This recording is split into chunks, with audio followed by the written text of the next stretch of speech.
আমরা রাজুক থেকে এসেছি মোবাইল কোর্টে। তো আমাদের যে কাজগুলো হচ্ছে আমাদের হচ্ছে যে রাজুক অনুমোদিত প্ল্যান আছে কিনা সেটা আমাদের প্রথম কাজ হচ্ছে যে সেটা দেখা।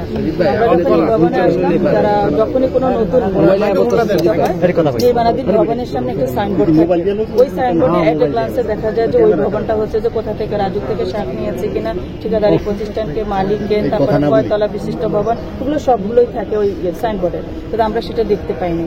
দ্বিতীয়ত তারপরে যখন এখানে আসলাম তখন হচ্ছে যে এখানে একজন সর্দার পেলাম, প্রথমে লেবারদের সর্দার। উনি খোঁজ দেওয়ার পর বাড়ির মালিকদের পক্ষ থেকে একজন আসলেন, উনি বললেন যে এটা ডেভেলপার কোম্পানিকে দিয়েছে। ডেভেলপারের পক্ষে লোকজন আসলেন, আসার পর হচ্ছে যে আমাদের এখানে ওনারা হচ্ছে যে রাজুক অনুমোদিত একটা প্ল্যান দেখিয়েছে। এই প্ল্যানটা আমরা দেখলাম, দেখার পর এখানে আমরা অনেক ডেভিয়েশন পেয়েছি। যেটুকু ডেভিয়েশন পেয়েছি আমরা হচ্ছে যে সেটুকু আমরা হচ্ছে যে বিচ্ছিন্ন করবো, আর বিদ্যুৎ সংযোগটা আমরা বিচ্ছিন্ন করে নিয়ে যাব।